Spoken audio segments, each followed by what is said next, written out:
Hello everyone, কেমন আছো তোমরা সবাই? আশা করছি তোমরা সবাই ভালো আছো। আমি অনেক ভালো আছি। নিবেতার লাইফস্টাইলে নতুন একটা ব্লগে ওয়েলকাম, অনেক ভালোবাসা। কালকে রাত থেকে বৃষ্টি হচ্ছে, দেখো এখনও বৃষ্টি হচ্ছে আর ভালো লাগছে না। এত বৃষ্টি হলে না কাজ করতে তো এমনিতেই প্রবলেম হয়।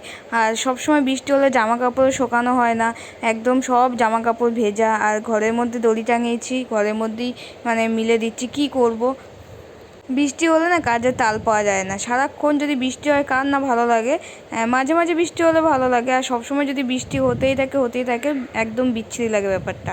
যাই হোক, সকালবেলা ঘুম থেকে উঠে বাসি নাইটিটা চেঞ্জ করে এখন বাসি ঘরটা ঝাড় দিয়ে নিচ্ছি।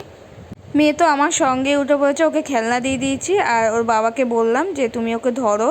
আর আমি তো তাড়াতাড়ি করে ঝাড়টা দিচ্ছি, কারণ মেয়ে যদি আমাকে দেখে তাহলে ওই যে কাঁদবে। এখন মেয়ে খালি আমাকে দেখলেই কাঁদে, ও খালি কোলে আসার জন্য। কি করব, আমারও তো খারাপ লাগে আর কাজগুলোও তো করতে হবে।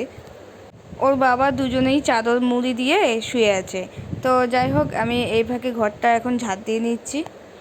সকালে মেয়েকে স্যারেলাক্স খাইয়ে দিই, আর সকালে মেয়েকে স্যারেলাক্স খাইয়ে দিয়েছি।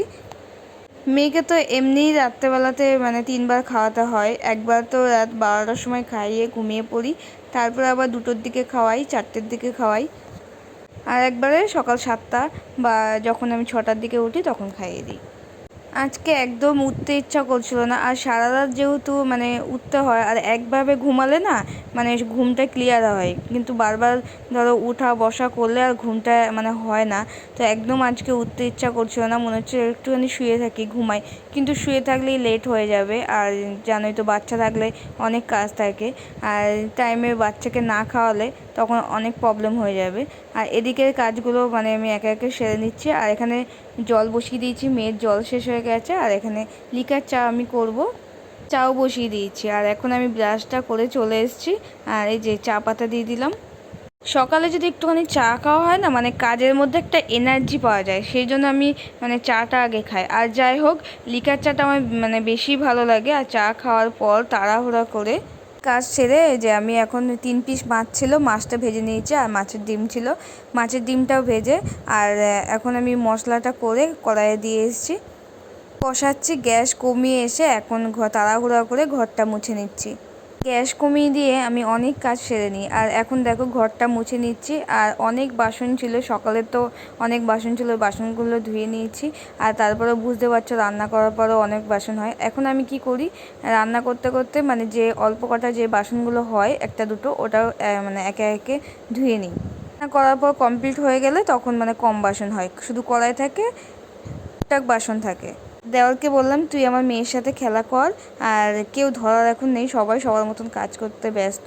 আর এখন আমার ঘরটাও মোছা কমপ্লিট, আর মাছগুলো আর মাছের ডিমগুলো দিয়ে দিচ্ছি। কীভাবে যে তাড়াহুড়া করে রান্না করি একমাত্র আমিই জানি। এখন যেহেতু মেয়ে ওদিকে খেলছে, আর মাছের ডিমগুলো আমি দিয়ে দিচ্ছি। আর আমার দেওর আছে, ও মাছের ডিম খেতে ভালোবাসে, তো ওর জন্য 2 পিস আবার রেখে দিলাম ভাজা। আর গ্যাস কমিয়ে দিয়েছি, আর এখন আমি জলের বোতলগুলো ভরে নিচ্ছি। সময়ের সাথে সাথে কিন্তু অনেক কিছু মানুষ পরিবর্তন হয়, আর আমিও অনেক পরিবর্তন হয়েছি। আগে তো কোনো কাজ করতে পারতাম না, আর যে কোনো কাজ দেখলে হিমশিম খেয়ে যেতাম যে এই কাজটা আমি কিভাবে করব, তো এটার পর এটা কিভাবে করব, এরকম একটা ভাবতাম। আর এখন কিন্তু দেখো তাড়াহুড়ো করে সব কাজ আমি শিখে গেছি, আর নিজেরটা নিজের মতন ঠিক গুছিয়েও করি। মাকে বলতাম, মা আমি এত কাজ কি করে করব, পারবো তো? তো কিন্তু আমার মা সবসময় বলতো সবই পারবি, সব শিখে যাবি।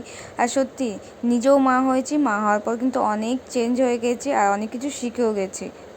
জল ভরা হয়ে গেছে, এখন স্নান টান করেও আমি চলে এসেছি। আর জামা কাপড়গুলো দেখো সব ভেজা, আর বৃষ্টি হয়ে যাচ্ছে, আজকে সারা দিনই বৃষ্টি হয়েছে। আর এখন এক ফোঁটা এক ফোঁটা করে বৃষ্টি হচ্ছে, সব জামা কাপড় তুলে নিচ্ছি, কারণ হালকা হালকা কিছু জামা কাপড় অর্ধেক শুকিয়েছে, কিন্তু এখন যদি এভাবে রেখে দিই আরও পুরো ভিজে যাবে। বৃষ্টি হলে খুব বিরক্ত লাগে, ভালো লাগে না, এত বৃষ্টি সত্যিই বিরক্ত লাগে। আমাদের এই জায়গাটা না প্রচণ্ড স্লিপ, আর একবার পা পিছলে গেলে পড়ে যাব। তো সেই জন্য আস্তে আস্তে করে যে হাঁটাচলা করতে হয়।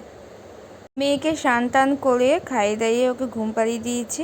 আর রান্নাটাও তো আমার অনেকক্ষণ আগে কমপ্লিট হয়ে গেছে, দেখানো হয়নি। তো দেখো, রান্নাটা আমি করে রেখেছি। আর রাতের রান্নাটা আমি রাতে ডিমগুলো তুলে রেখেছি, আর যেহেতু 3 পিস মাছ আছে, তো মাছটা দুপুরেই খাবো। আমার মেয়ে এখন দেখো সন্ধ্যা হয়ে গেছে, ঠাম্মির ঘরে এসেছি।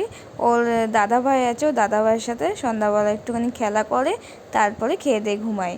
আর ও এখন হামাগুড়ি দেওয়া মানে দিচ্ছে, এমনি দিতে পারে, খুব একটা মানে ভালো পারে না। আর দেখো কীভাবে পা নাড়িয়ে নাড়িয়ে যায়, সেরকম পারে না। ও খেলনাগুলো নেওয়ার জন্য মানে এই হামাগুড়িটা দিচ্ছে। আমার মেয়ে কিন্তু চেষ্টাটা ঠিকই করে, আর ওদিকে সব খেলনাগুলো দিয়ে দিচ্ছে, ও আবার হামাগুড়ি দিয়ে দিয়ে যাচ্ছে। তো যাই হোক, আজকের ভিডিওটা কেমন লাগলো কমেন্ট করে জানিও, ভালো লাগলে সাবস্ক্রাইব করো, যারা ফেসবুক থেকে দেখছো পেজটা ফলো করে দিও। আজকের মতন টাটা, ততক্ষণ তোমরা সুস্থ থাকো, ভালো থাকো। আর এখন আমরা চা খাবো, তো চলো।